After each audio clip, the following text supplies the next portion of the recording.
Okay, so Hifsa Ashraf lives in Rawalpindi, Pakistan. She is one of the finalists for the Sable Books Contest 2020 for women and an award-winning poet and a story writer. She is an editor and a founder of a bilingual online magazine, Sawan Rut, that is for the promotion of the short forms of creative writing. She is also an editor of the haiku commentary blog. She writes poetry in English, Urdu, and Punjabi. Her first individual chapbook about workplace Islamophobia is Working with Demons by Proletariat Publishing in Singapore. Her first collaborative chapbook with Alan Summers is The Comfort of Crows by Velvet Dusk Publishing USA. Her two books about women issues, Her Fading Henna Tattoo and Running After Shadows by Humankind Publishing Press USA, are available on Amazon. You can visit her blog to view her published work, hifsays.blogspot.com, or follow her on Twitter at hifsays. And the floor is yours. And you're recording? Yes. Okay, thank you so much. Let me just share the slides. If I have no idea whether you can see it. Guys, can you see it now? Yes. Everybody yes. can see it, the slides? Okay. Is it clear? Can you read it? Can you see it? Yes. Is it visible? Yes. Okay, thank you. So, hi everybody. Thank you very much, Sean and Nick Virgilio Haiku Association, and everybody who is today here to listen to me. And thank you very much, everybody, for your time. I'm honored and privileged to be here. And today I'm going to share. I have written a lot, maybe. I could not count my poems, but I think it's around 1,000 or maybe more than 1,000. But I'm sharing only specific work that is from my books, from my 4 books.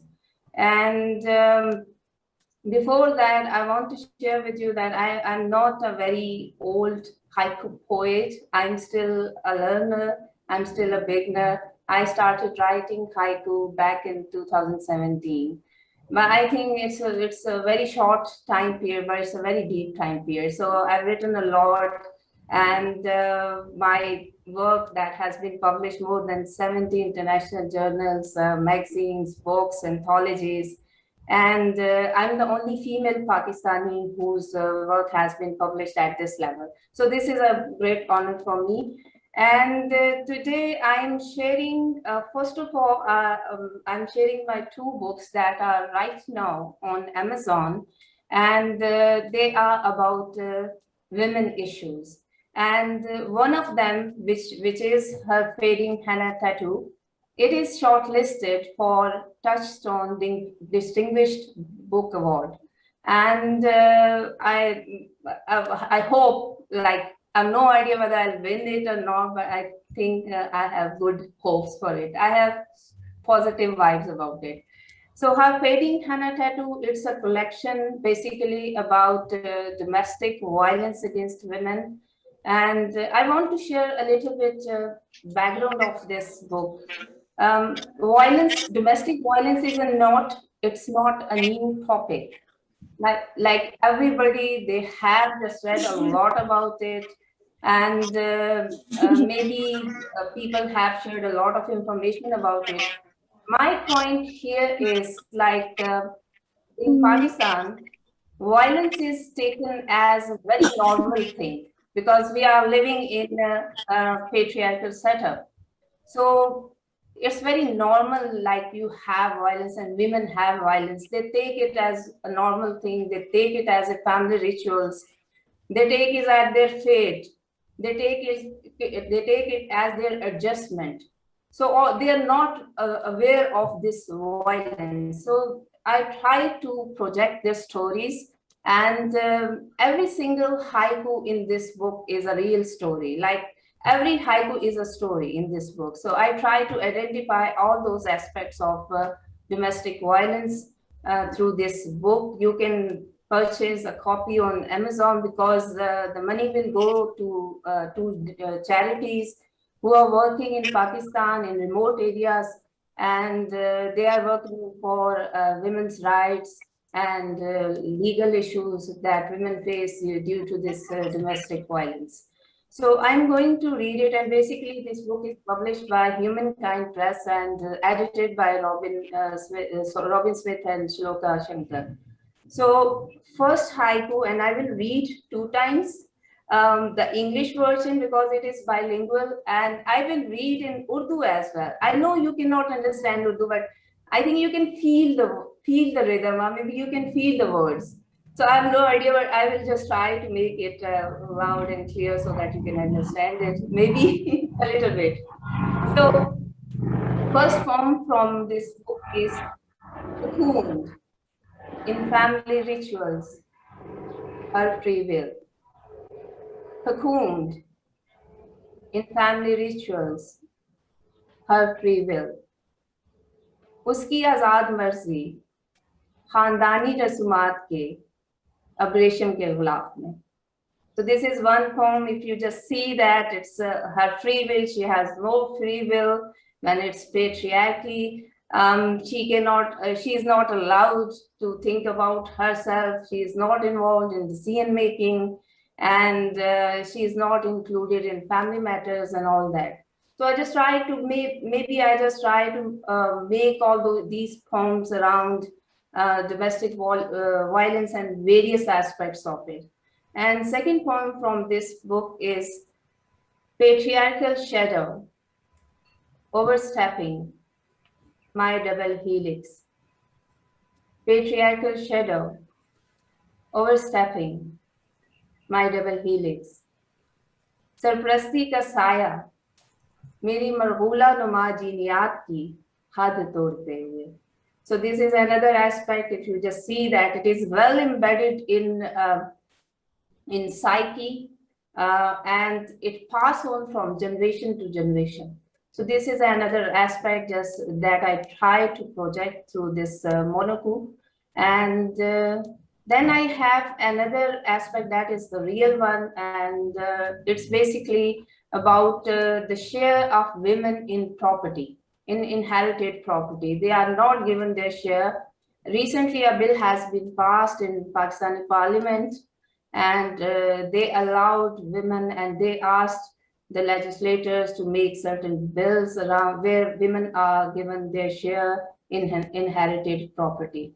So if you just see from one protector to another inherited property, like the protector is the one who owns it, protector is the one who keeps the share of a woman in his family, because it gives him a power, it gives him a sense of power. Maybe he feels privileged in the family. So this is another aspect that I try to project through this poem, and I'm going to read it in Urdu. Ek sarparast se dusre tak morusi imlak. So basically from one protector to another, inherited property, it passes on from generation to generation. So here it's not only about property, it's about all family rituals, it's all about taboos, it's all about perceptions, it's all about things that should not pass on, but they pass on. And people and women also take it very normal because they are not conscious about various aspects of or various manifestations of violence. So there is another view of this domestic violence. Blind, this is my favorite. Blind spot, he finds the moon, a mere dot. Blind spot, he finds the moon, a mere dot. तारीक मुकाम, उसे महताब महज एक नुक्ता नजर आते हैं. So you can see that here. I mean, no value, no worth at home, and you can see that it's just a relationship that has no essence, that has no reality, in fact. So this is another way. Okay, so this one is about physical violence and the arc of his fist. The arc of his fist, thunderbolt.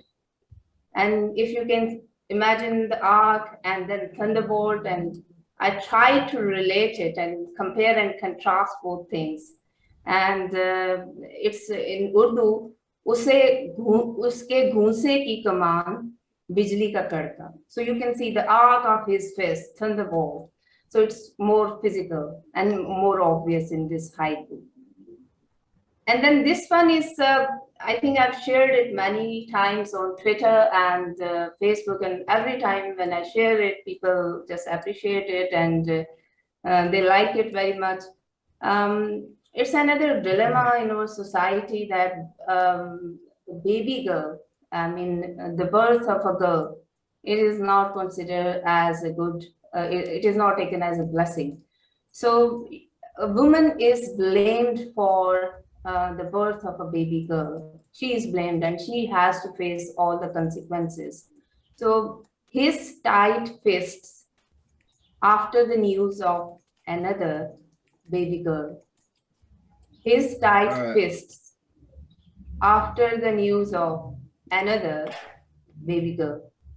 उसकी भींची हुई मुट्ठियां इस खबर के बाद कि एक और बच्चे की पैदाइश.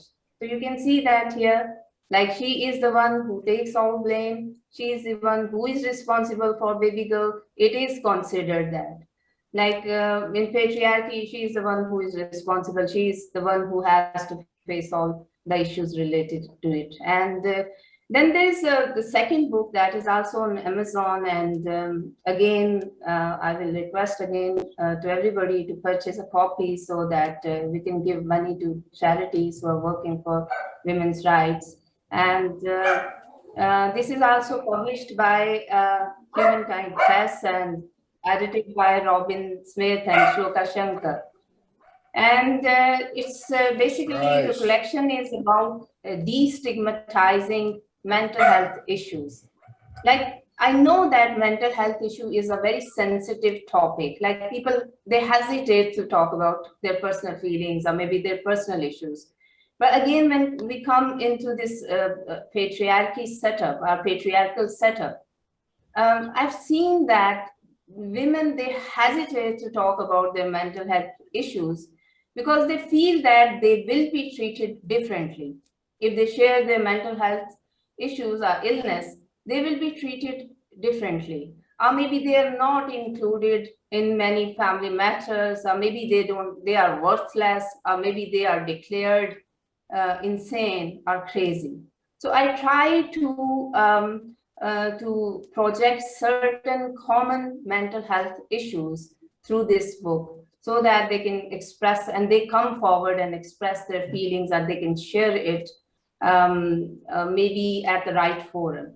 So I'm just going to read a few haiku from this book, and the first one is Migraine, the far side of a full moon. Migraine, a migraine, the far side of a full moon. Darde shakika, pure chand ka tarikh pehlu. And this migraine is considered as a very common illness, and I've seen that women, they just take a cup of coffee, a cup of tea, a cup of green tea, and they think, okay, it's over now, and they don't take it serious. It's very common, migraine. And again, it's also linked with domestic violence. Okay, so the second one, the second haiku from this book is Anxieties, Seeing Through the River Fog. Anxieties, Seeing Through the river fog. Istirab, जैसे दरिया की धुंध से पार देखना. So again, metaphor, the river fog, and I try to link it with anxieties, and I hope you can also relate it to anybody who is facing certain issues, because anxiety is very common and everybody, they pass through once in their lives. And next haiku is monochrome rain seeping into the soil, acute stress. Monochrome rain seeping into the soil, acute stress. Yak rangi बारिश मट्टी में सराहियत करती हुई शदीद ज़हनी दबाव. So again, I try to link acute stress with monochrome rain. So it's another aspect. And then this one, it's not very common in women, but I have seen certain cases. and women who face domestic violence and women who face mental health issues.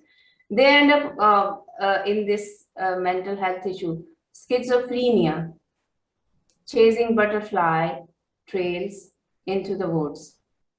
Schizophrenia, chasing butterfly trails into the woods. And we call schizophrenia in Urdu schizophrenia. And it's schizophrenia, titli ke raaste ki khoj, jungle mein. So this is another aspect that I try to mention through it. And then this is related to eating disorder and another common issue, binge eating, long strains of spaghetti lost in my thoughts.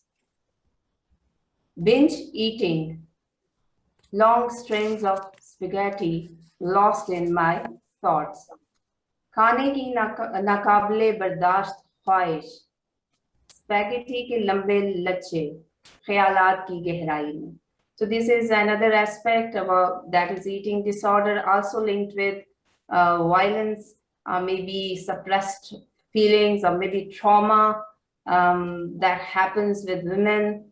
Then another haiku that I shared, and this is basically last in that book, brain fog, running after shadows. Brain fog, running after shadows. So दिमाग की धुन में परछाइयों के पीछे भागते हुए. So this is another aspect. So I try to figure out, and there are many more that I compiled in this book, and very common mental health issues. And if you just purchase a copy, you may like it. And I'm looking forward to reading your reviews and feedback on these two books, because these two books are currently on Amazon. And I will share the links in the end. And this one is basically Working with Demons, another book. It's a mini chap book with only 15 haiku. And I did not personally face Islamophobia, but there are many in my surrounding, especially my friends who live in abroad, they face it on daily basis. And so I heard a few stories, so I thought I should just write about this issue. So it's Working with Demons, Workplace Islamophobia. It was published by Proletariat Organization and edited by Ilan Charan. So basically it's about, and I'm working on workplace, and I'm working on another book that is also linked with Islamophobia. So hope it will be out soon. And the first haiku from this Working with Demons, first haiku, glass ceiling. She uses an acronym for her name. Glass ceiling. She uses an acronym for her name, because the name is Arabic, the name is Muslim, so she faces issue. And this is basically a real story. So second is basically, again, job orientation, the lingering cold after handshakes. Job orientation, the lingering cold after handshakes. So again, another aspect. And then explosion, outside the office, clouds their thoughts. Explosion, outside the office, clouds their thoughts. And then another, this is about interview, digging out my roots, job promotion interview. Digging out my roots, job promotion interview. And this is my favorite, and I hope you can just relate it with the constellation. Not a single constellation, not a single constellation, peer review. And basically, these are all about the workplace Islamophobia. And the last one is lunchtime, pushing her Muslimness into the corner. Lunchtime, pushing her Muslimness into the corner. And now the last book that basically it's the first book that I've written in collaboration with Alan Summers, and he's a great mentor and teacher. We have just, I think, it took us 1.5 years to compile this book. And basically here we have just tried to share different aspects and symbolism of crows in different culture, try to relate them with our lives, because crows, they are considered as our guardians and they clean up our mess and all that. So we try to make it in that context. We tried all these, try to write these haiku. And it is published by Velvet Dusk Publishing, Tracy Villa, she is the editor. And the first haiku, this is written by me. Raven shadow, all I have to surrender. Raven shadow, all I have to surrender. And this one is from Alan Summers. Dark news, the comfort of crows. Dark news, the comfort of crows. Another aspect, and this one is again from me, it's basically about social media, fake news, conspiracy theories. So I try to project all these things in this monoku. Crows cawing in the forest. Crows cawing in the forest. 5th generation warfare. So this is again about social media, 5th generation warfare, and I try to link them this with the crows cawing in the forest. And then another haiku from by Alan Summers, and it's 5th kind encounter. Humans replace crows as an idiom of murder. 5th kind encounter. Humans replace crows as an idiom of murder. I mean, the murder of crows, if you can just remember that famous idiom. So it's by Alan Summers, a great haiku. And this one is, again, it's by me. An hour of silence, 2 tides paint the Stygian horizon. An hour of silence, 2 tides paint the Stygian horizon. So this is another one. And then Alan Summers, he talks about jackdaws, and jackdaws in snow, thumbing through all our dreams. Jackdaws in snow, thumbing through all our dreams. And I can imagine it has a great imagery. And that's it from my 4 books. And I want to share a few more haiku from another topic that is close to my heart. It's about refugees, because there are many refugees who came to Pakistan from Afghanistan. So I personally met them. I have a great observation and I listen to their stories. So great experiences with them. Some of them, they are very heart-wrenching, and I listen to their miseries and their issues and their difficulties they faced during this war in Afghanistan. So I try to write, but basically I often write about it, and I'm known for it because I write more about social issues, socio-political issues. And this issue is on top of my list. And my upcoming book is about refugees and Kashmir issue. And basically this, it's premature to talk about the publishing press and the editor, but my manuscript, it has been accepted.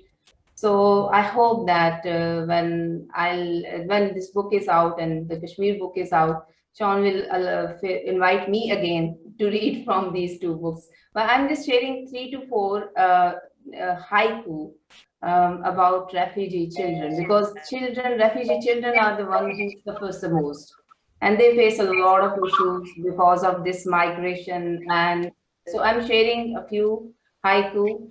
These are about children. Foreign land, a refugee child owns the sand castle.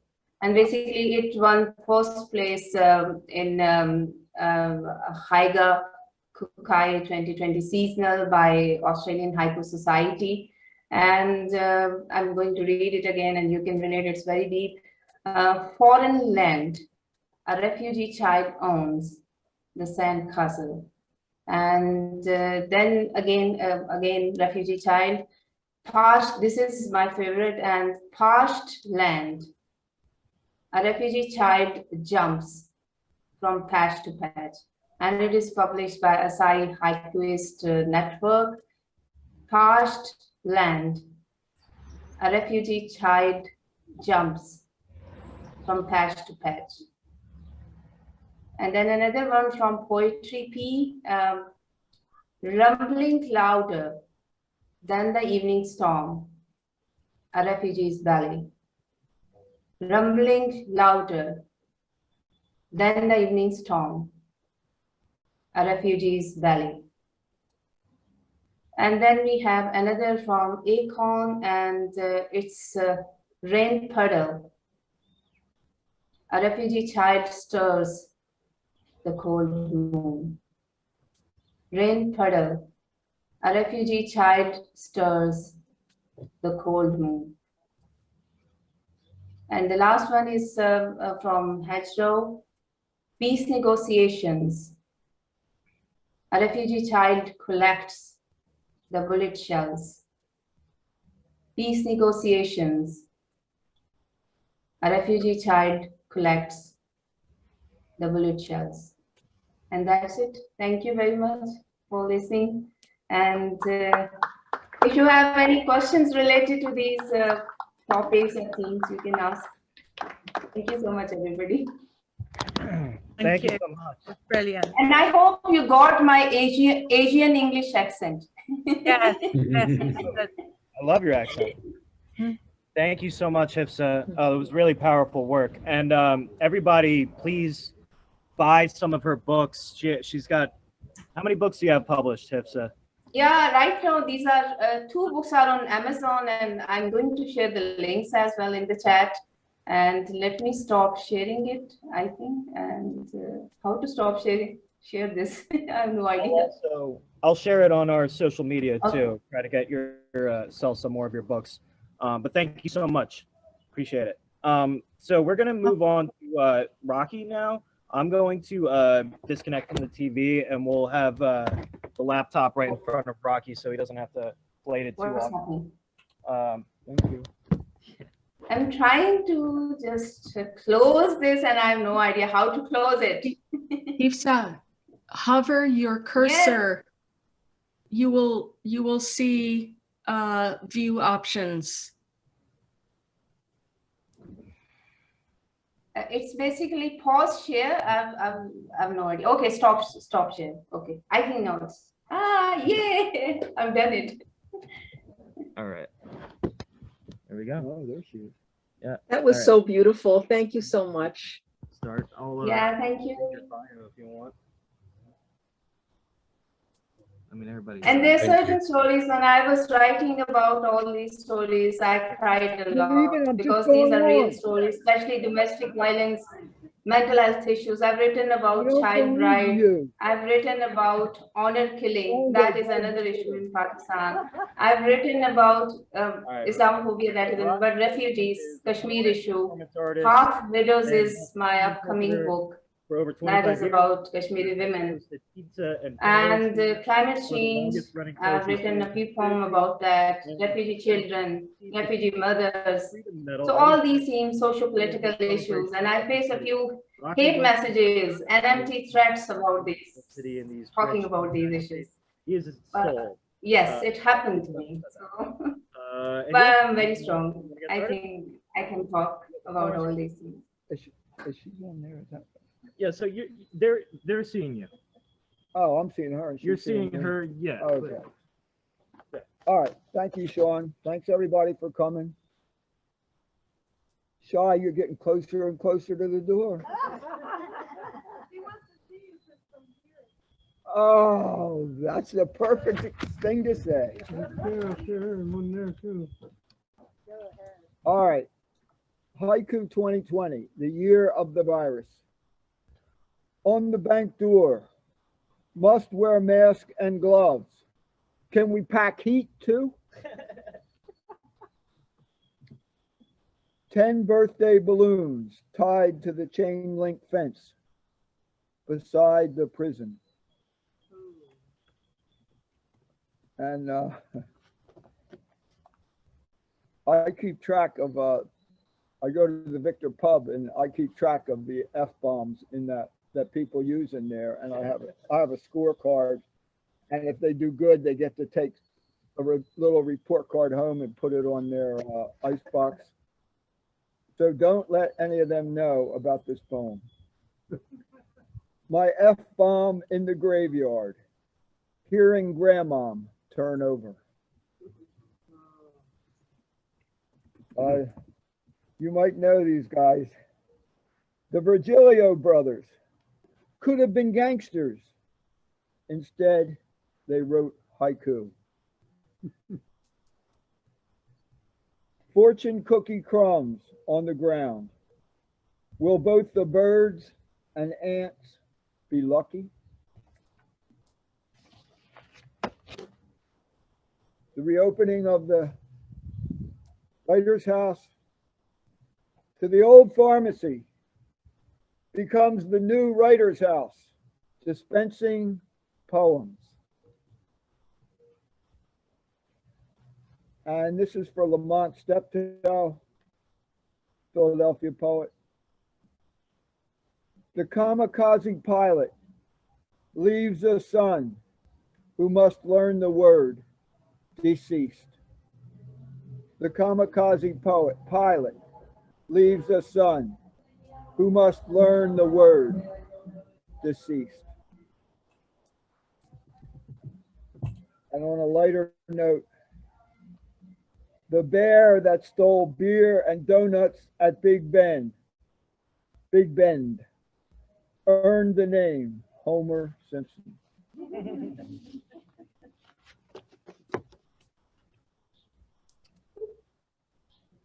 The haiku I forgot is much better than this one.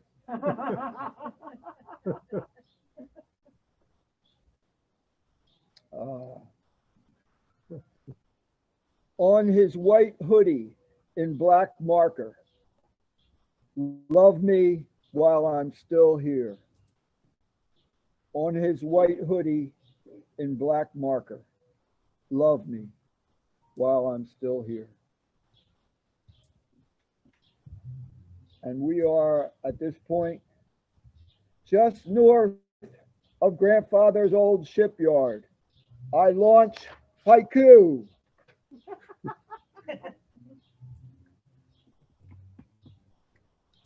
Now, summer's coming and some of you are probably maybe going on swimsuit diets.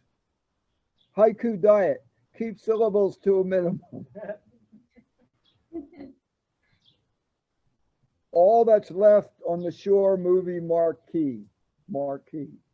All that's left on the Shore movie marquee. A T and an A. Continuing down at the Jersey Shore. Down the shore, even my stopped watch starts to run. And does reaching up from the beach blanket for a beer count as a sit-up? And this for Sacred Heart Church. Next to mom at communion, the little girl wants a body of crust.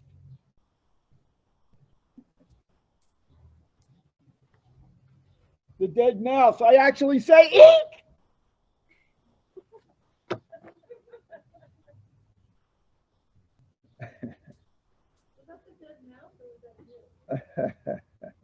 That was a group. I think there was a group called Eek, a mouse, a music group.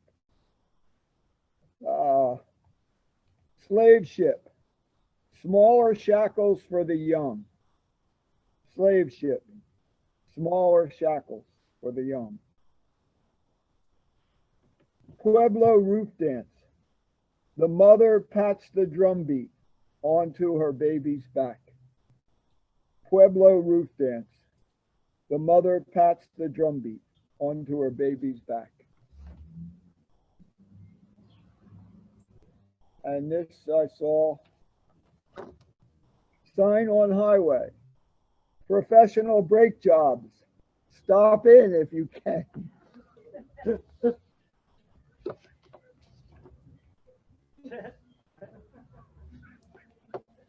The street where I grew up, saying hi to a stranger.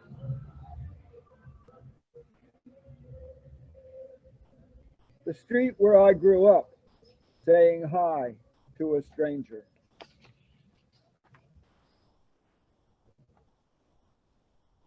Sign in Chinatown bathroom.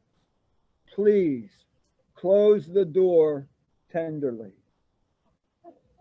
If you guys leave, close the door tenderly.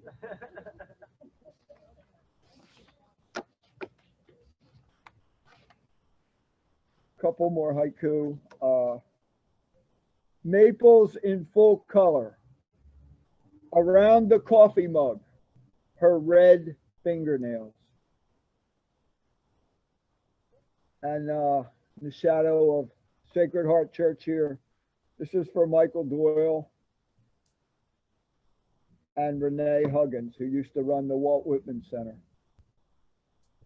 The Irish priest tears the funeral car sign in half. Gives me the fun part. And the last haiku in this series.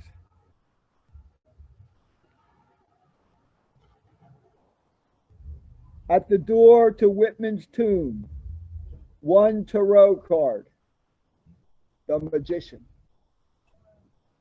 At the door to Whitman's tomb, one tarot card, the magician.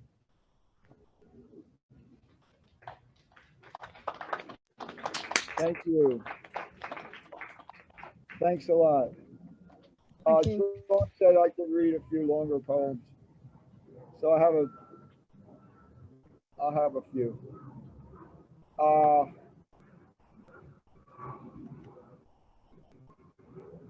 This is for my friend. It's called Touching Home. Deep breath. My friend has ALS. It's hard to hit the ball when you're blind. So Dave's no iron horse, but he can write poems that have eyes and find the gap in right center. Dave sometimes goes long too, just like Lou, and sends a poem floating over the fence in deep center. And Dave passed away several years ago. This is his book, The Way Love Comes to Me. And this is one of his home runs.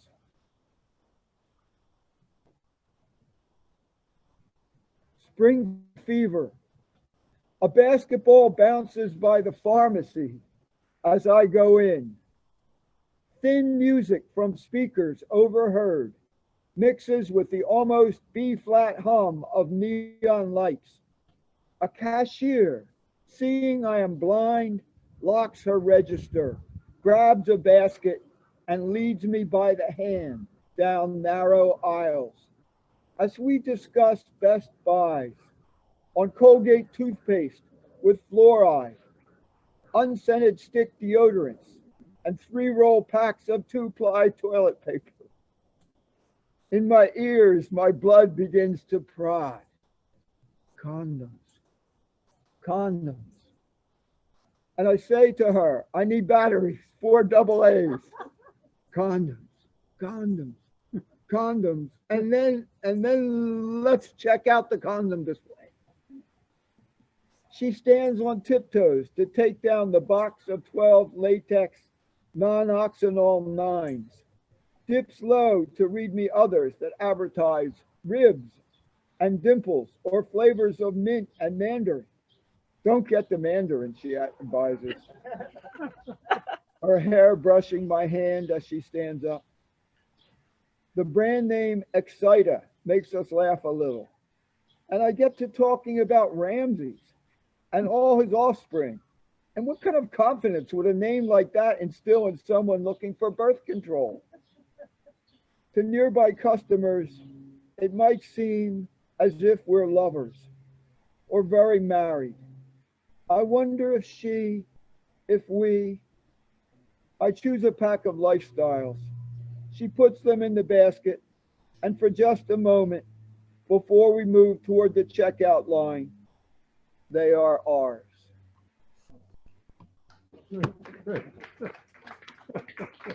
Love you, Dave. I got a lot of cards in the rehab place, but one of my favorite was my advice for feeling better. Drink plenty of fluids. Uh-huh. And I have a couple of friends did smuggle in beers to me, which was lovely.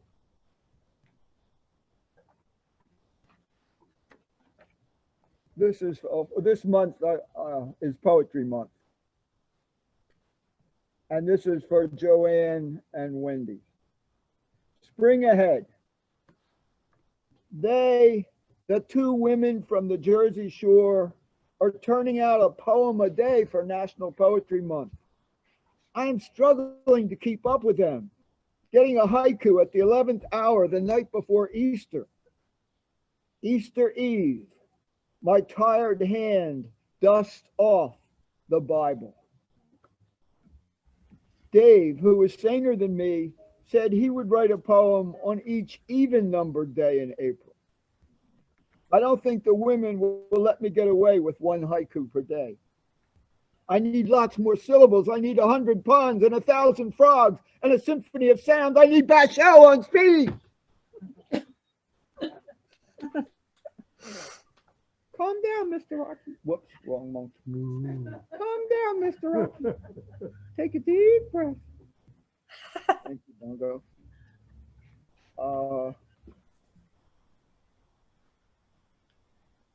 Here's a spring poem, I think. It's from my book, Dance With Me, chapbook, Moonstone Press, published last summer. After seeing David Parsons' mood swing, on the last day of winter, I dance out of the Miriam Theater, and 3 white-haired ladies clutch their pocketbooks a little tighter.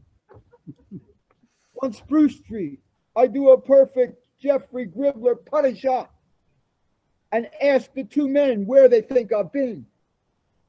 To SeaWorld?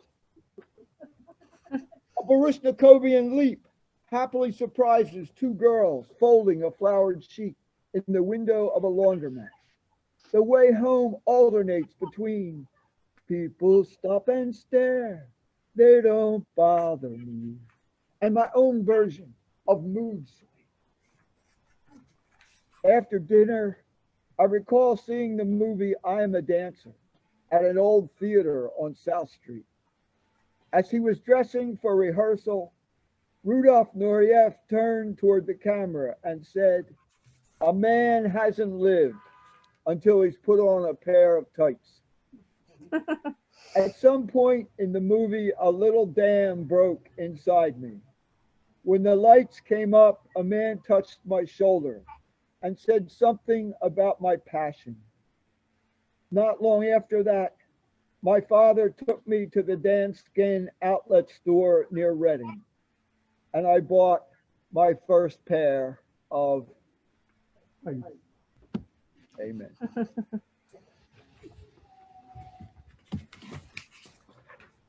And one for my father.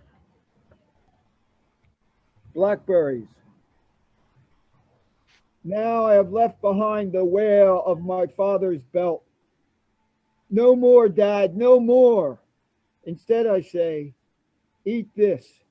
And his face softens. He's a bear of a man, strapping, the nurse says. He's never been in a hospital before.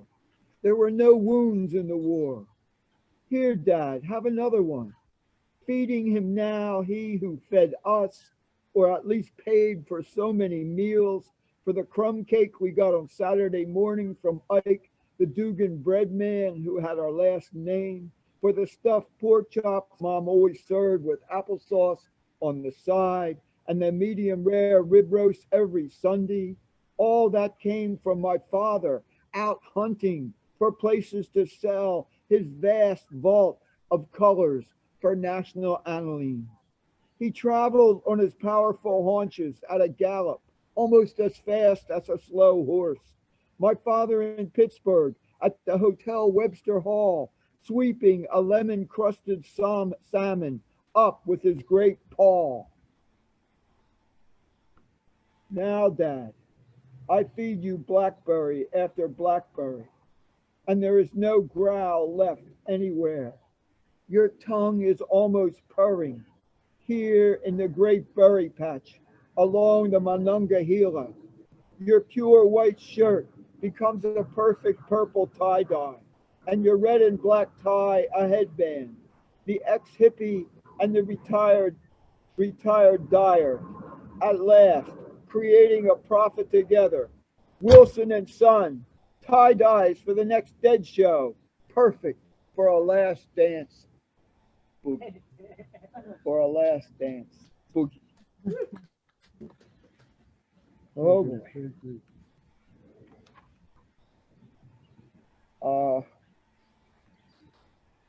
I think two more.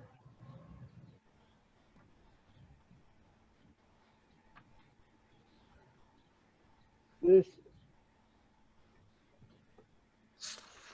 is called The Orioles Song.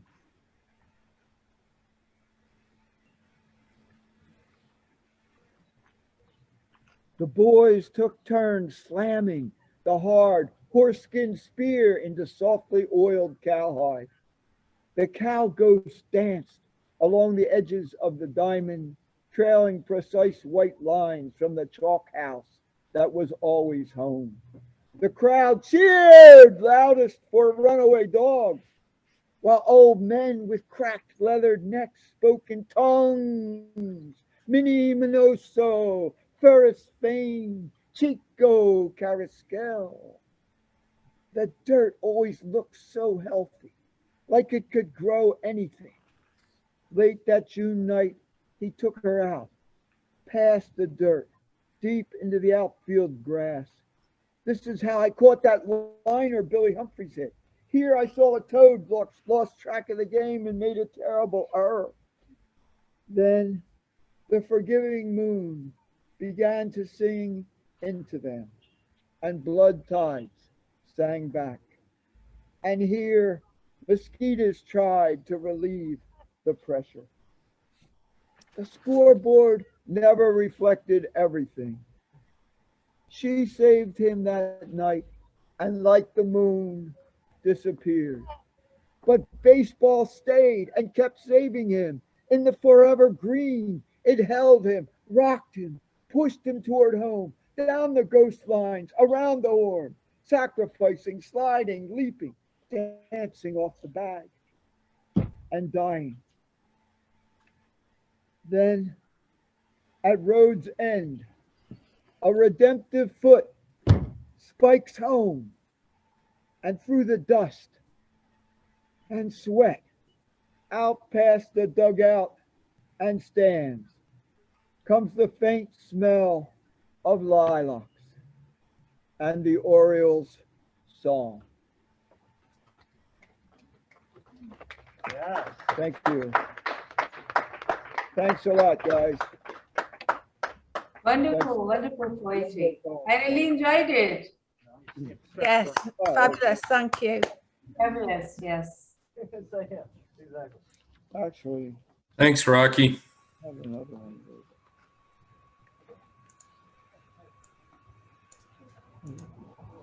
Okay.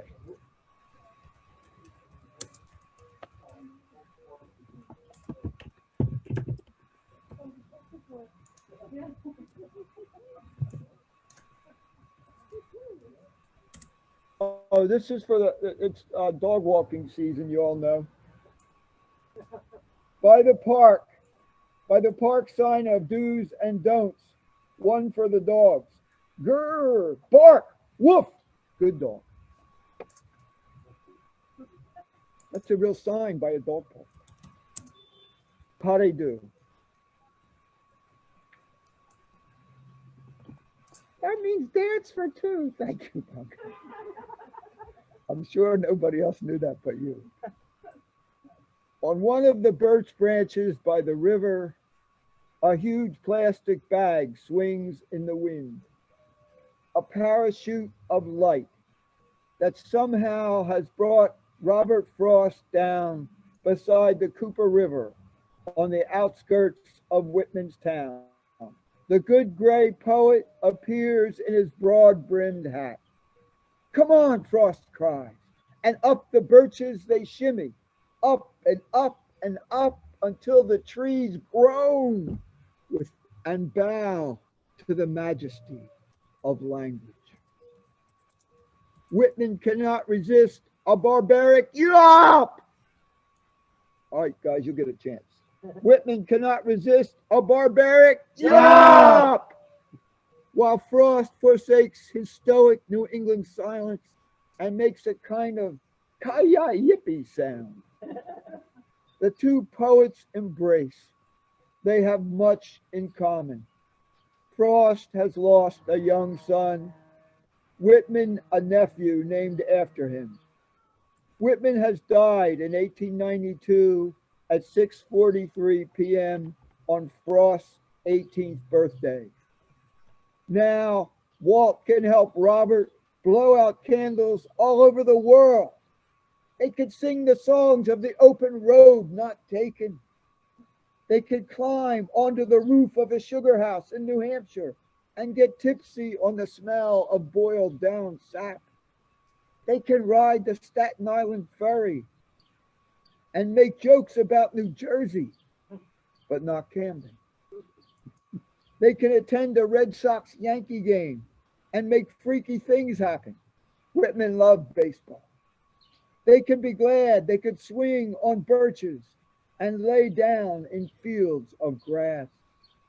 And they can be glad they had the chance to write on cave walls with pieces of charcoal.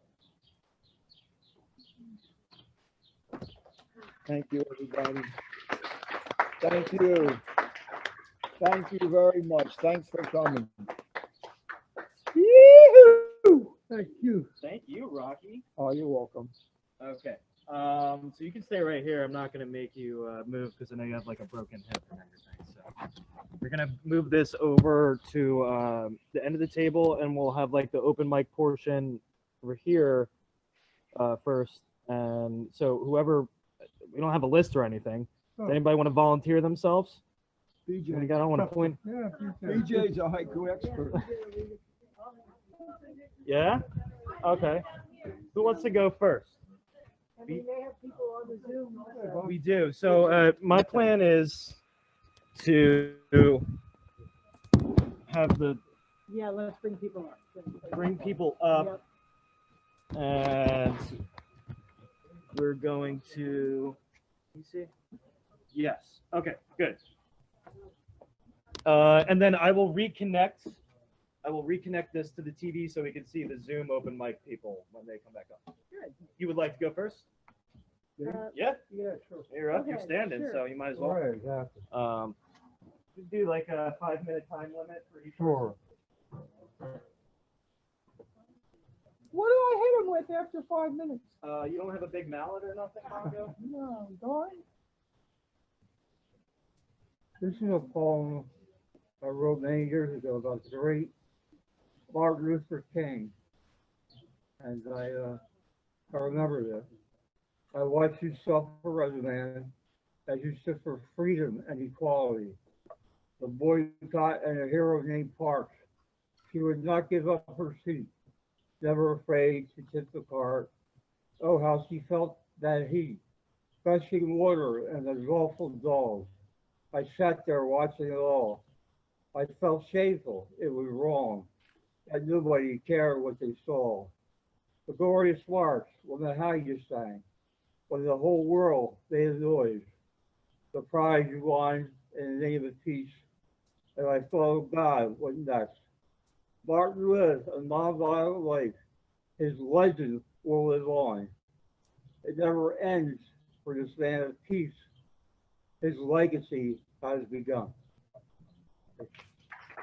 Woo! All right. I wrote a short poem. I really don't know what haiku is, but it goes like this. Echo in the woods, my father's voice, my own. Thank you.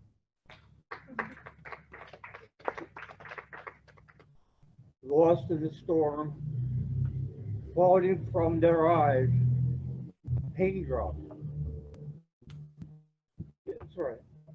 Hosted by a galaxy of stars, of stars, catching the night of day, mood shadow. All right, thank you. Okay. You want to go next, Henry? Okay. All right. Henry, you should be the 8th.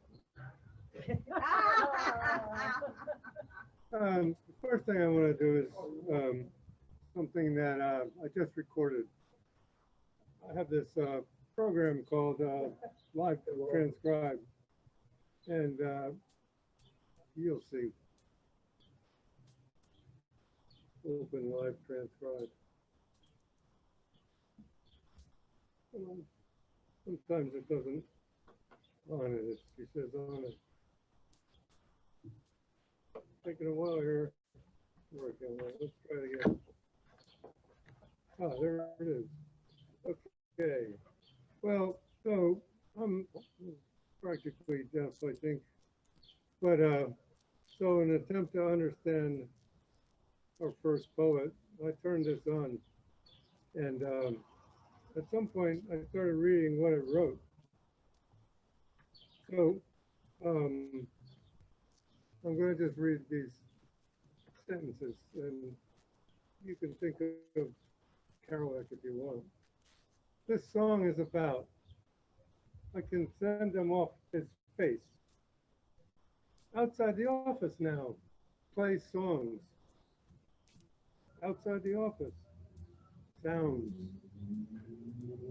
I can send them off his face. Outside the office now, play songs.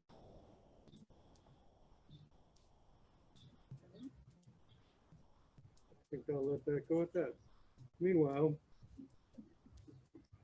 I've been sort of writing poems. I call them haiku during a time of virus,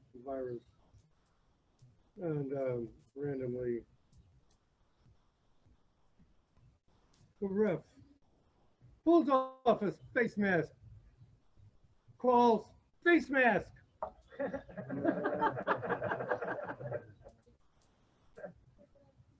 On this clear day, you can see forever. We must stay at home. Birthday party. Around the table, no mask. I sit upwind. Christmas dinner. Zoom around the table. Pass the megapixels hose. Thank you. In low winter light, seeds of our discontent bloom in darkness. Full moon, the wolf in me howls.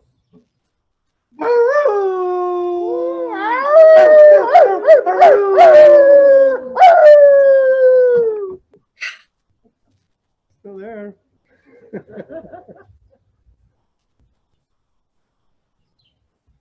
Snow quiet, slowly drifting into a dream. Snow quiet, slowly drifting into a dream. Morphine,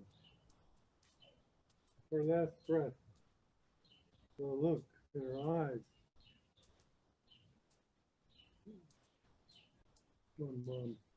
Morphine, her last breath, the look in her eyes.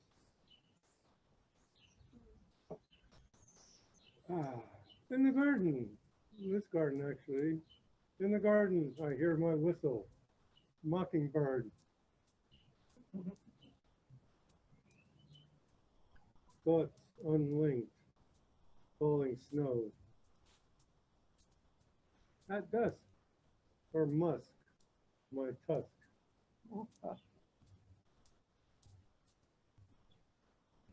Playing on an empty stage, the ghost light.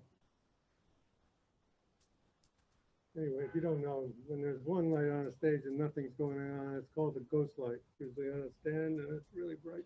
One big bulb many times. Anyway, I've seen that. I've made them. At my age, it's one haiku after another. And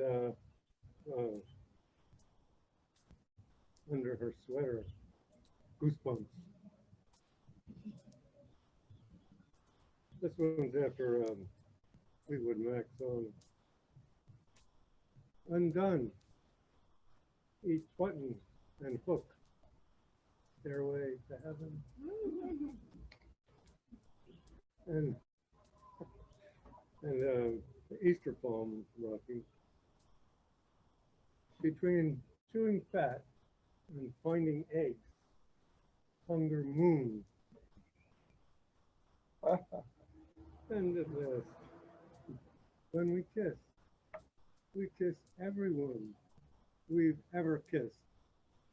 Thank you. Woo! Nice. I would like to say, Henry, I've had this for a couple of years, and Henry is the first person. He walked in here and said, a healing coo. Because Henry's mom was from Scotland. Henry knows about the healing coo. Oh yeah, it's a beautiful, beautiful thing. Healing coo. DJ, you want to go next? Okay. I don't want to put you on the spot, but you want to go? Oh, you are. That's Okay. Could you take off your face mask? Take off your face, you say? Right. To take off my glasses to see. Let's see. Oh, I do have to take off my glasses to see. And put my face mask down. I've written exactly one haiku, I think, this whole year. What? Wow. You're Yeah. fired. You? I have been a lump. No, let's see, where did I put it? Right here. And I can enlarge it too so I can see it. I wasn't sure about sharing this, but I need to. Hand tucked in pocket. White cop relaxes his knee on black victim's neck. That's hand tucked in pocket. White cop relaxes his knee on black victim's neck. And let me see. I have a couple here that I pulled up, thinking of Alzheimer's disease. I've had a couple of aunts and uncles that have had Alzheimer's, so it's been an adventure. Counting syllables helps you with that. I know. In the nursing home, having a conversation, complete gibberish. In the nursing home, having a conversation, complete gibberish. This one made me happy. This actually happened. And Uncle Bob. Hang on. Oh, yeah. Okay.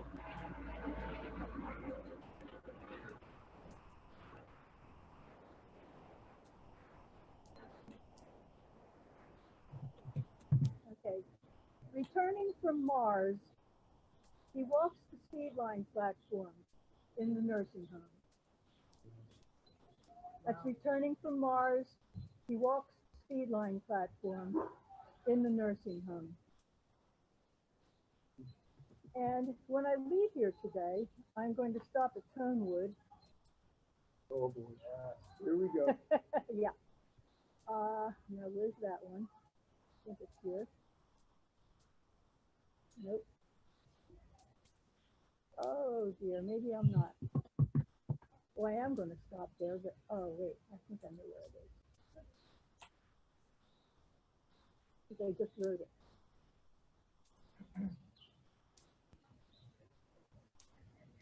Nope. Well, I'll have to share it later. Come back up when you find it. Okay. Oh, I know right where it is. Never mind. Because I did a screenshot. There we go. I'm a string theory geek. And they have a beer called String Theory, and I've been looking for it, haven't been able to find it in the liquor store. So I'm going to pick some up there. They have it. So I have a whole list of haiku here. I'll just read one or two. A series I call God, the Cosmos, and String Theory. Celestial music, the birth of the universe, played on dancing strings. Celestial music, the birth of the universe, played on dancing strings. And let's see, I'll just read one other one. Apples devoured. Human mind perceives the strings. Original sin. Apple devoured. Human mind perceives the strings. Original sin. That's it.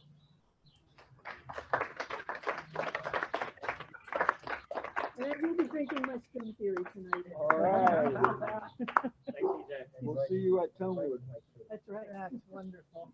Yeah, tell Eli. Thank you. Okay, I hope our mic is picking up well here. Going into the pandemic and flowing into the incredibly ridiculous political world we've lived in. Shutdown. The bunnies at Nana's are lonely. Holiday kitchen, baking memories into every dish. Writer's block, the perfection of that empty page.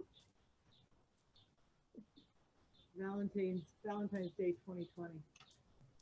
Year of no parties, we slow dance in the kitchen.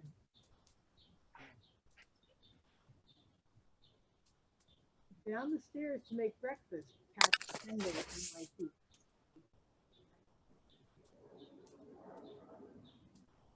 On waves of virus and violence, adrift, bereft. Winter escape, I pour sunshine into my margarita.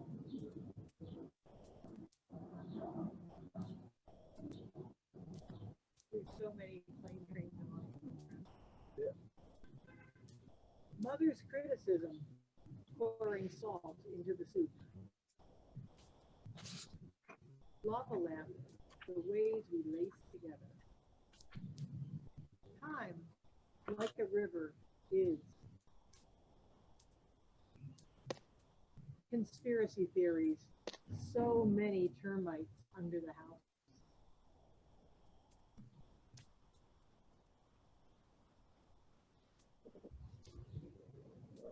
Tipping his head, the cat favors my finger with his favorite cat. Police delivered 14 shots, red-winged blackbird. Officer defending the neighborhood, red-tailed hawk. COVID test, waiting for results, election.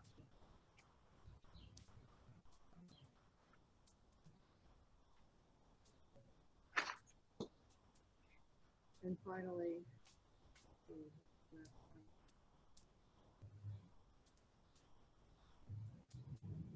updrafts lifting the heron to the clouds. Oh.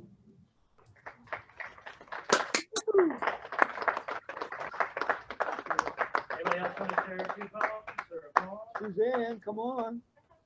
Okay. Hi, everybody. Hello. Welcome. Hi, Rocky.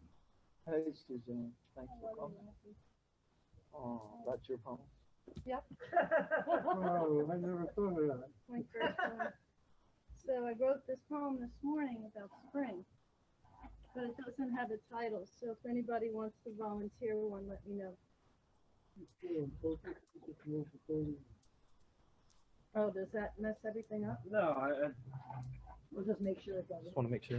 Hi, lady over in Pakistan. Okay. There were two sparrows in the sycamore tree, and a cardinal on top of the oak, and the robin on the roof, and then a third sparrow. Soon, the cardinal, after gigging its Doppler song on the morning, left, because that's how they are. The sparrows, too, sought flight, but the robin remains, tilting its delicate neck and keen maternal eyes towards the next worm, near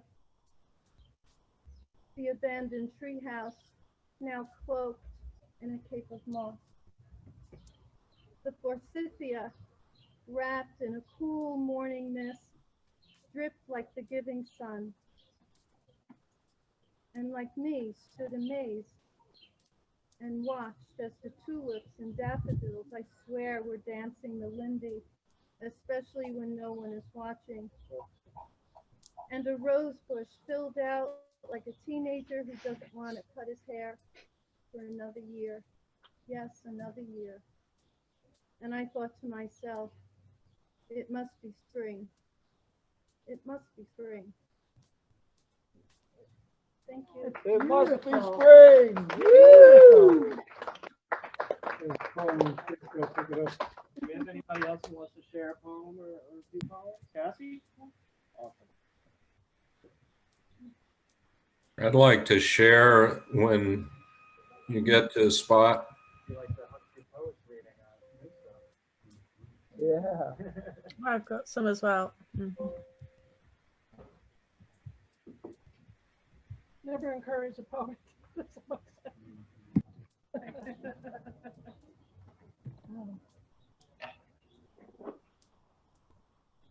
I thought it would be interesting to read a poem from last April and then one from this April, just to see how the year has marked us.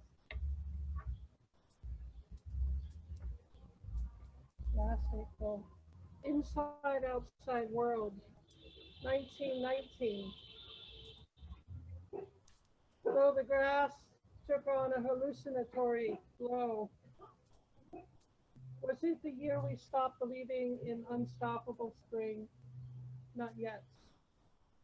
Our happiness outpaced events. We pressed on, letter by letter, wrote another ending, believed it. We forgot to wake up the groundhog, the goddess, goldenrod, Soledado, journey work of a star, tribe of asters, sweeps, prairie and savannah, crawls, stands, finally radiates. Alabama trades her for the camellia, winter rose, Yes. Oh, Alabama, without her, how will the children know when it's time to go back to school? 2020, a raw wind rakes over the earth, visible first in the thrash dance of life. Consider these miraculous, permeable lungs, and friend, menace, enemy, sustenance. Will we recall the ways we spent the lost days? Don't forget to wake up.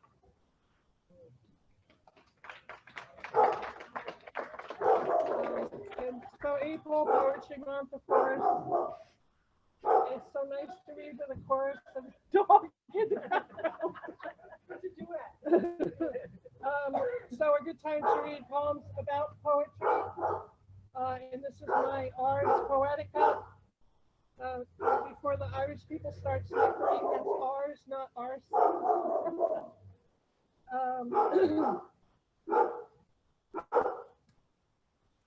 It's not going to happen this time. It's the thought that comes every time.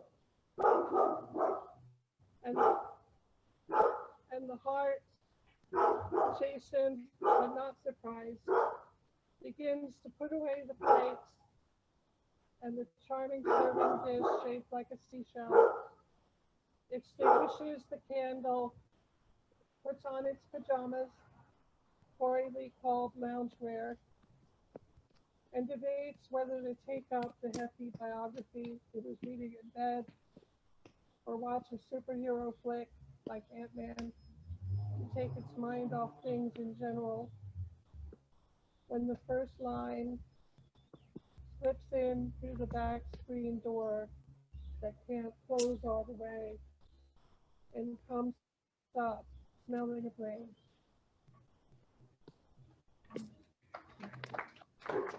I'll just close with a haiku that I was inspired to remember by Rocky's haiku about the brake shop. A sign, psychic wanting, inquire within. A sign, psychic wanted, inquire within.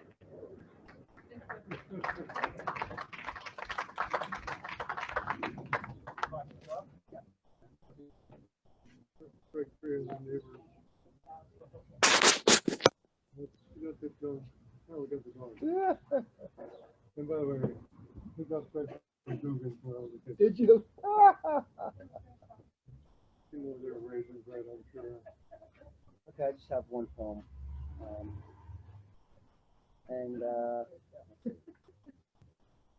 Turns out it was, I just gotta say it, it was on St. Patty's Day, 2017. It was the 1-year anniversary from that. Okay. Gotta speak up to the mic or grab you. Okay. So anyway, so sometimes, you know, you just have one word and like all these images come to mind, okay? So like for instance, if I said wacky, What? if I said bongo, all of a sudden these images come together, okay? So I'm sitting around thinking one day, right? And this word comes to mind, burns. And so I'm thinking, read some poetry. I'm thinking January, freezing cold, and haggis. Which I one time ate. But probably will never do it again. So anyway, that's just a little introduction. And so anyway, so this word burns started coming to me. And then like, you know how like you know, like when you think of something and then everywhere you go, you see that word or something, right?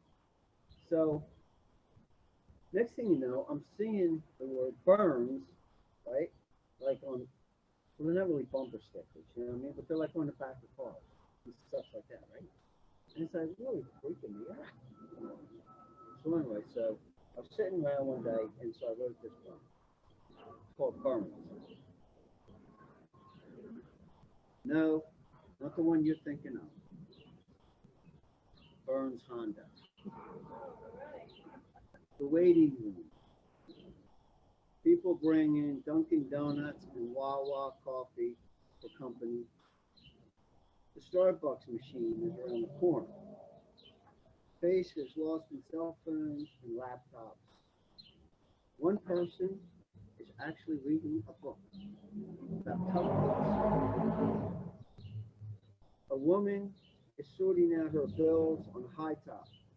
An old man walks by very slowly, holding the sport page. Gentle coughing and elevator music. Voices off in the background. Tile floors and echoes. Lonely boy with low socks and foot unconsciously shaking. Everyone is comfortably nervous. Pretty pregnant woman walks by and laughs quietly to herself. The baby is happy. Large American flag waves in the parking lot. Employees shuffle in and greet a coworker. Good morning, breaking the thick cloud of everyone's interest in silence. Very studious, well-dressed woman walks confidently, marching with precision time into a destination. Must be in finance. Me, I'm in between getting here and getting out, while my impatient pen can't sit still.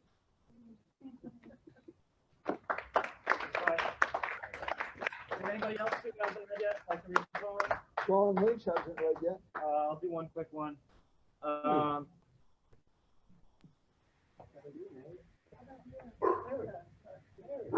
We got another audience member again. Hey, buddy. It's okay. We've got a pit bull next in the yard next by it. I'll just do one haiku that I wrote. As I place my hand onto Nick's gravestone, sap sticks to my fingertips. As I place my hand onto Nick's gravestone, sap sticks to my fingertips. And I'm just gonna connect this to the TV again and see if there's still people on here. I see there are some. Yes. There's still people here. Hi. Hi. We have some who want to read. Doing Yes, some of the us want to read. open mic portion. I know Karen and I do. I don't know if Yeah. any of the other. All right. So if you guys can do me a favor and put your name in the chat if you'd like to read in the open mic, if you haven't done so already. Okay. Okay. So I recognize some people here. We've got Karen Harvey from Wales. Wales. Yeah. Yeah. It's late for you. Very well, not very. It's 8:30 in the evening. 8:30. Hmm. Would you like to read some poems? Yes, please. All right, let's do it. How many minutes or how many poems? About 5 5 minutes. Yeah, I've got a few written out. Okay. Seasonal one first. Snowman with a drip on the end of his nose. Spring thaw. Searching higher than her top notes. Nightingale. Long distance romance. Reaching out to you on Zoom. I live on the coast in Wales. I swim in the sea most days, right through the winter. So some of these are to do with the sea. Rolling with the white tipped waves, wild swimming. Surfing, sorry, I should be reading them twice. Rolling with the white tipped waves, wild swimming. Surfing the net, I ready myself for the next wave. Bowled over by the waves, I hardly know which way is up. Self-portrait, getting to know myself a little better. Self-portrait, getting to know myself a little better. And I'll just finish with this one. New pond on the development. Frog wanted. New pond on the development. Frog wanted. Thank you. Thank you so much. You're welcome. Thank you for having me.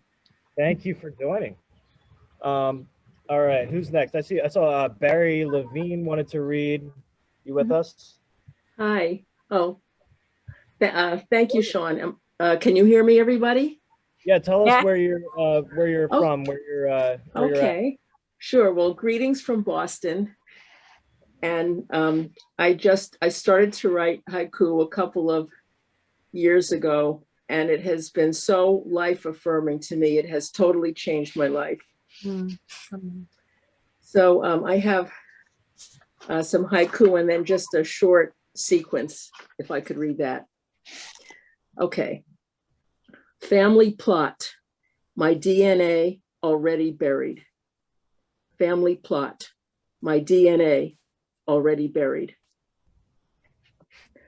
Box seat at the theater, I am Juliet.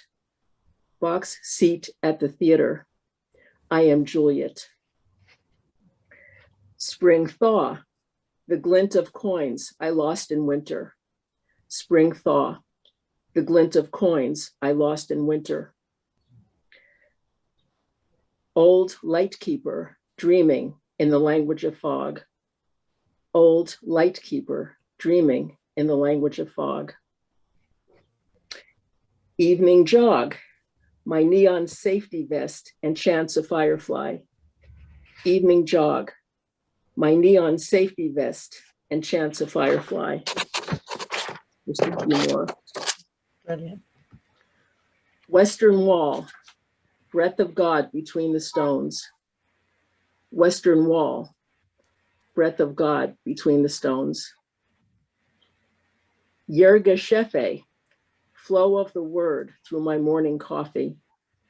Yerga shefe, flow of the word through my morning coffee. A camera flash steals the moonlight from the river. A camera flash steals the moonlight from the river. Pandemic dream, the Paris cafe in her takeout cup. Pandemic dream, the Paris cafe in her takeout cup. And just a couple more. The stranger in line pays my fare, sudden tears. The stranger in line pays my fare, sudden tears. Sunrise, a crow holds the night in its wings. Sunrise, a crow holds the night in its wings. And a little bit of meta haiku. White noise, a blank page of haiku. White noise, a blank page of haiku. And I thank you, everybody. I can't think of a better thing to do than spend an afternoon with poets. I have a sequence, if I still have time. It's called Broom Clean. And I just want to say that my mom died at age 99 when I was age 70. And I am the most grateful person in the world to have had my mom for like my whole life. Okay. Broom Clean.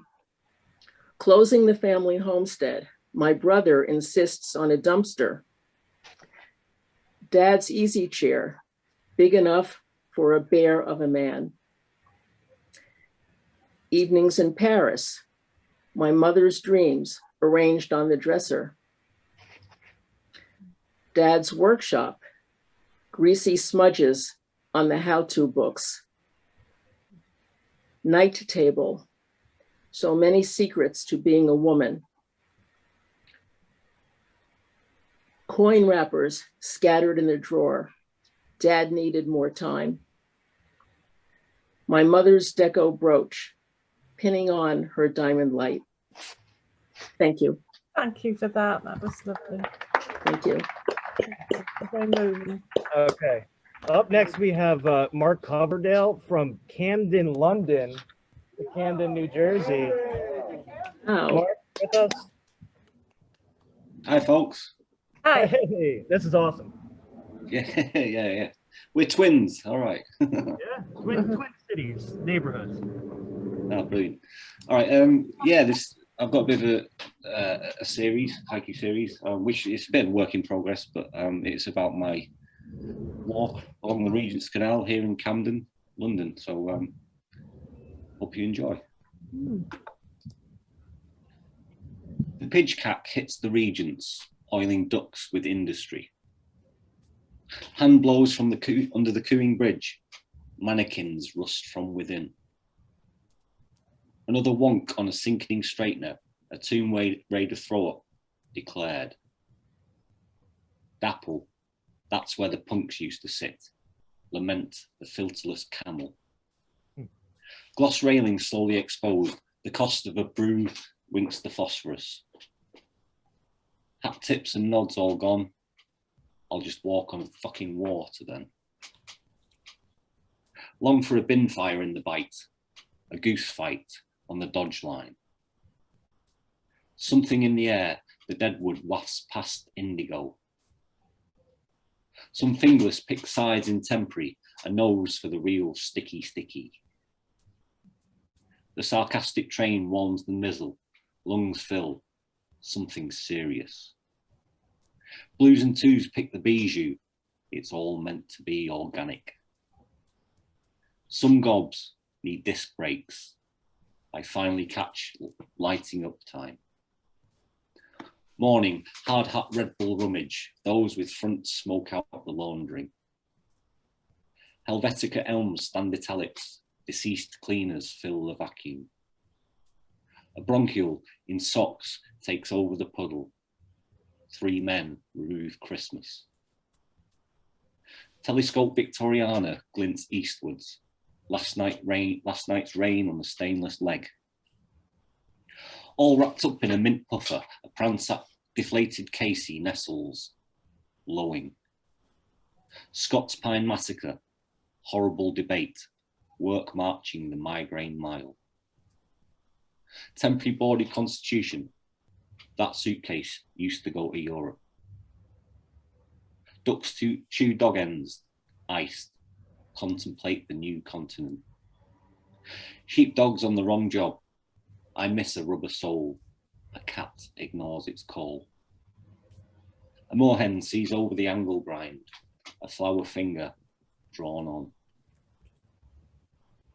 The matched outdate the flip phone, weather dressed in grey top knots. Walk one path you've never walked before. Yeah, all right, sunscreen. The tools are getting wet. And I'll skip to the end because it's quite a long thing. Dressage steps, the bounce of a signet in gym gear, fluffed up for mating season. A can pops from a shirtless, a chipboard pool table down pockets a downpour. Gone the fighting weather, the sun flubs on flags, uneven. Community fleeces, past the snoggers cold, we all bruise and contribute. I wonder the miles to Camden, New Jersey, I wear me jumpers, no frogs. A melting couplet by the Extractor sing. What a way to start the day. Thank you.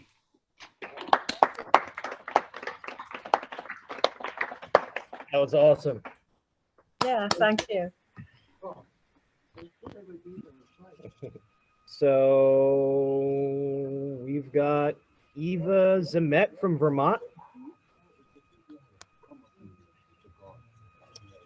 You still with us, Eva? Yes, I am. All right. Hello.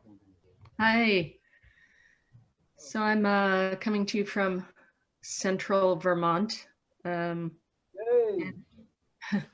reading I'm reading a few, a couple of these are from a book I just had published, and a couple of them are new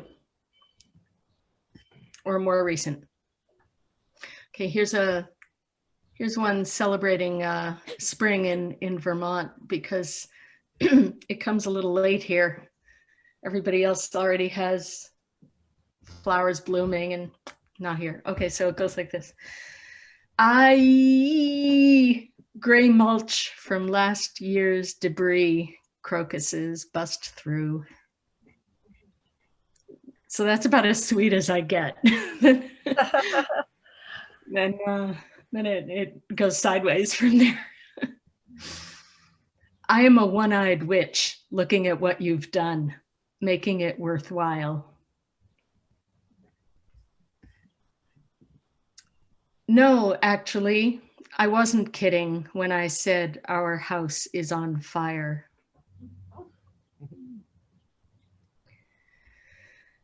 Why does it hurt so much to just live and breathe? Please come and hold me. The vine has tender roots. If you clip them just right, they will not grow back.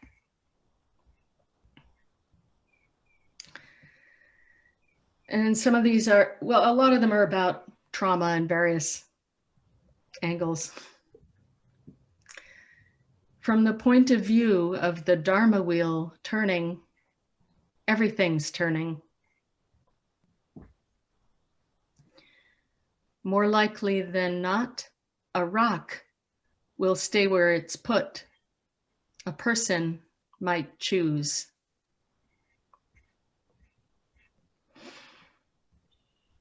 Hey, friend, you're here now, but even when you're away, friendship will linger. And then I have 2 haibun. Would that be allowed? Haibun is a form that ends with a haiku, but it starts with a little prose paragraph. Yeah, definitely. Yeah, that came from an authority. I don't know where that voice came from. Yeah, I don't know if anybody's ever called me an authority before, but yes. Go for it. Go for it. Yeah. Yeah, love to hear it. I have 2 haibun. This one is refugee. It's about, because I work with refugees, and this is about a refugee experience. It's called Zainab in the Garden. She rocked on sea and found her land legs in the garden, where she prays and digs her nails into the black earth that matches her skin and proves she survived. Soothing earth. The greens also do not let go of the earth lightly, as if to part with meaning, a nudge to say till later. Her lover circles her waist and takes her hand in hers inside. They bunch the sorrel and salt the radishes and eat together and dignify the passage, enduring the tilt and yaw of dancing water, the collect of stars. And I can share that so you see what it looks like, what haibun look like. I forgot to do that to the other ones.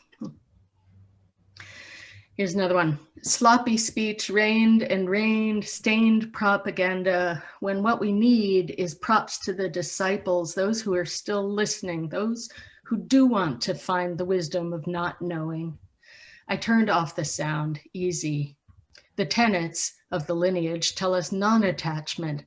How about them non-attachments? The flinging of one's raggedy self toward non-attachment. Compare attachment. My bullshit whiffer whiffs. Whiff, whiff, whack. Switch, switch back. Clap, clap back. Piff, piff back. Pitch, pitchfork. Call, call back. If you know, you know. Unsuspecting, do we right and wrong? Is it so just So, consuming satisfaction ahead of time, hedge fund feeling when fullness tips to ill and cries with overwhelm and salty tears parch those on whom they fall. Unsuspecting, they oversalted their future, but left some for us. That's all I got. Thank you. All right, up next we have, I believe it's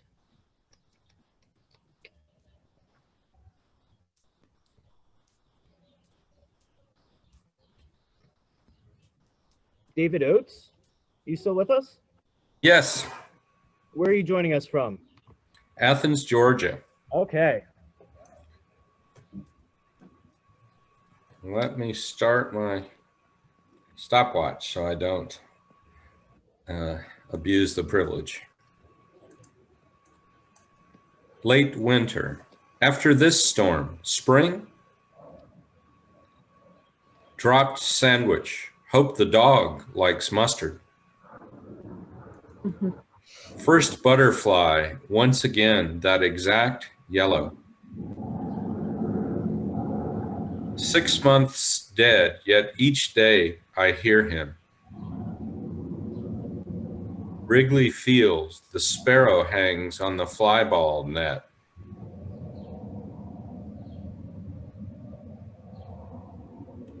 Sixth grade crush, pencil eraser shreds on ruled paper. Pandemic, suddenly aware of all he touches. After the bombing, trying to find his glasses. Sunset, the patterned tree limbs cut in the sky. 80-year-old, no, the interest in women doesn't die. January evening, the pimp says no to a scarf. TSA line, he reaches under his shirt with his deodorant. His mask over mouth and nose, his fly gapes. Under siege, carrying water from the sea to flush the toilet. One thing at least open to all classes, view of the moon.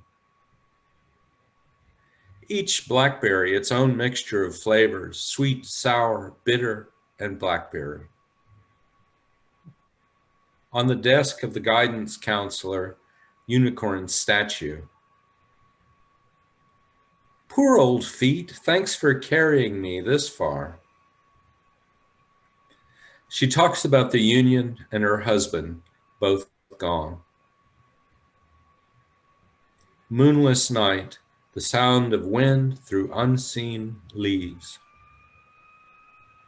These wildflowers, they'd be weeds next door. Winter dusk, finding the glasses I wear to look for my glasses. 60-year-old when he hears back in black, his lower lip juts. Thank you, Lemon, for helping me find this cut. She calls John, Jim, Tom, then points, you know who I mean. Paper plane that won't fly, daydream. The sound when the dragon spots you, in-breath. This one's a quote. I've got Charlie's boarding pass and I'm fixing to go through TSA. I know. Once again, the detective's love interest lasts one book. Trump on TV, a boy says, there's Grandpa, time for a haircut. Not long dead, the dog who feared thunder, 4th of July. South Carolina, huge fireworks store, gas and cigarettes. South Carolina Sunday, shock cords hold the beer cooler shut. Sign on a truck, certified, farm-raised Arkansas minnows. Dusk, the sky-lit creek shines through the trees. Moving into the dorm, her mom follows with a little fridge on a cart. Haunting earworm, even if you don't love me anymore. After Dad's death, playing all the voicemails from him. Thank you. Excellent. Bravo, bravo. That's excellent. Thank you very much. Thank you so much. I believe that's all we have as far as